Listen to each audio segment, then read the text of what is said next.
প্রিয় viewers, welcome back to Humayra's kitchen. Share করছি খুব মজাদার একটা নাস্তার রেসিপি। আলু দিয়ে তৈরি করেছি আর দুই একটা উপকরণ দিয়ে। শেয়ার করি কোরিয়ান স্টাইলে spicy chilli garlic potato bite. হাঁড়িতে পর্যাপ্ত পরিমাণে পানি দিয়ে 4টা মাঝারি সাইজের আলু সেদ্ধ করছি। 15-20 মিনিটের মধ্যে ভালোভাবে সেদ্ধ হয়ে গেলে চোকাটা ছাড়িয়ে নিচ্ছি। আর এই 4টা আলুর সাথে আমি একটা মাঝারি সাইজের গাজর চোকা ছাড়িয়ে আমি সেদ্ধ করে নিয়েছি। এটা অপশনাল, আপনারা গাজর যদি পছন্দ না করেন তাহলে বাদ দিতে পারেন। তবে গাজর দিলে ব্যাপারটা যেটা হয়, এই নাস্তার নিউট্রিশন বা পুষ্টিগুণ কিন্তু অনেক বেড়ে যায়। গরম অবস্থাতেই খুব ভালোভাবে স্ম্যাশ করে নিচ্ছি। গাজর আলু একদমই যেন মিহি করে স্ম্যাশ করা হয়, একদমই যেন দানা না থাকে। একদম মিহি করে স্ম্যাশ করা হয়ে গেল। এখন সিজনিং করব। আমি কিছু মশলাপাতি মেশাবো, তেমন কিছুই না। প্রথমে দিয়েছি 1 চা চামচের মতো এটা সিজনিং মশলা। এটা সুপার মার্কেটে আপনি পেয়ে যাবেন, কিউব আকারেও পাওয়া যায়, তবে এটাও অপশনাল। আপনারা ইচ্ছা করলে যদি পছন্দ না করেন বাদ দিতে পারেন। সামান্য স্বাদ অনুযায়ী দিয়েছি লবণ। এখন বাইন্ডিংয়ের জন্য দেব একটা শুকনো উপকরণ ময়দা। আমি প্রথমে দিয়েছি 3-এর 1 কাপ পরিমাণ। সিদ্ধ আলুর এই খামিরটা এখনো কিন্তু বেশ চিটচিটে আছে, ক্যাতক্যাতে নরম আছে। আমি এটাকে আরেকটু শক্ত করব। আমি আরও দিয়েছি এখানটায় প্রায় 2 টেবিল চামচের মতো ময়দা। আমি দিয়েছি টোটাল 1/2 কাপ পরিমাণ ময়দা। ময়দার পরিমাণটা খুব বেশি দেবেন না, তাহলে কিন্তু এই নাস্তাটা একটু শক্ত হয়ে যাবে। আলুর পরিমাণটা যদি বেশি হয়, ময়দার পরিমাণ কম হলে স্বাদ হয় আর নরম হয়, তুলতুলে হয়। আলুর পরিমাণটাই কিন্তু বেশি রাখতে হবে, ময়দার পরিমাণটা কম থাকতে হবে। মোটামুটি আমি খুব সহজভাবে যদি বলি, 100 গ্রাম যদি আলু হয় তাহলে 50 গ্রামের একটু কম হবে ময়দা, অর্ধেকের একটু কম, 40 গ্রাম হতে পারে। ভালোভাবে সব মিশিয়ে নেওয়া হয়েছে। এটা কিন্তু খামিরটা হয় বেশ একটু নরমই হয়, একেবারে কিন্তু আটা বা ময়দার খামিরের মতো শক্ত হয় না।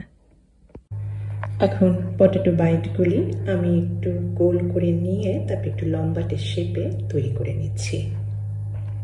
আলুর খামিরটা খুব চিটচিটে, হাতে এই কারণে একটু তেল মাখিয়ে নিয়েছি।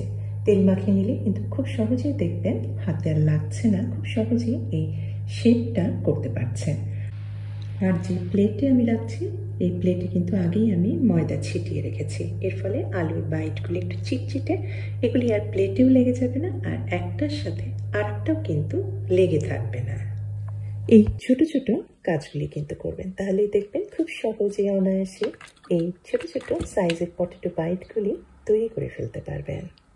সমস্ত পটেটো বাইটগুলি একবারে তৈরি করে নিয়েছি। এখন আমি পরবর্তী স্টেপে যাচ্ছি।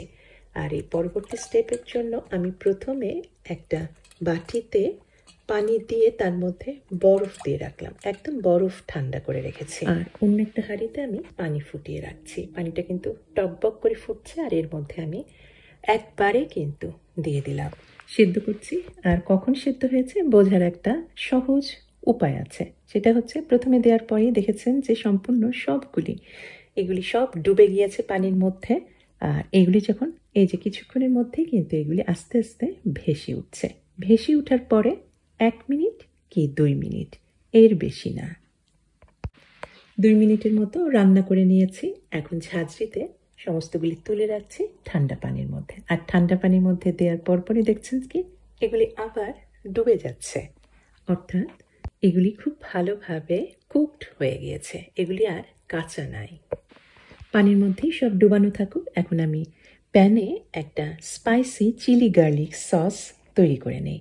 আমি প্যানে দিয়েছি সামান্য কিছুটা তেল, 1 টেবিল চামচের মতো হবে, আর দিলাম সামান্য কিছুটা মাখন, আর দিয়ে দিলাম খুব কুচি কুচি করে কেটে রসুন কোয়া। এখানে 3টার মতো রসুন কোয়া আছে। 1 টেবিল চামচের মতো দিয়েছি টমেটো সস। গরম তেলে টমেটো সস পরে খুব বেশি ছুটাছুটি করছে, একটু পানি দিয়ে দিয়েছি। আর দিয়ে দিলাম 1 টেবিল চামচের মতো লাইট সয়া সস। দিয়েছি 3-4টার মতো কাঁচামরিচ, আমি বিচিটা ফেলে দিয়েছি। আর দিয়েছি চিলি সস একটু ঝাল ঝাল করার জন্য। তারপরে সমস্ত এই পটেটো বাইটগুলি দিয়ে জাস্ট নেড়ে চেড়ে দিলেই হবে, জাস্ট মিনিট খানেকের মতো হাই হিটে নাড়ছি। আর দিয়ে দিয়েছি ফ্রেশ সবুজ পেঁয়াজ পাতা বা স্প্রিং অনিয়ন, আর সার্ভিংয়ের আগে আগে দিয়ে দিলাম ফ্রেশ ধনে পাতা কুচি। ব্যাস সামান্য কিছু উপকরণ দিয়ে তৈরি হয়ে গেল মজাদার একটা নাস্তার রেসিপি। সকাল বিকালের নাস্তায়, ব্রেকফাস্টে অথবা ডিনারে অথবা বাচ্চাদের টিফিনে একদম পারফেক্ট একটা রেসিপি। খুব নরম আর তুলতুলে, মুখে দিলে মুখেই কিন্তু মিলিয়ে যাচ্ছে। আশা করি আজকের এই নতুন ধরনের খুব সহজ একটা রেসিপি পছন্দ হবে। আর পছন্দ হলে অনুরোধ করব অবশ্যই আমার চ্যানেলকে সাবস্ক্রাইব করে আমার চ্যানেলের সাথেই থাকবে। সবাইকে অনেক ধন্যবাদ জানিয়ে শেষ করছি। আমি হুমায়রা। আল্লাহ হাফেজ।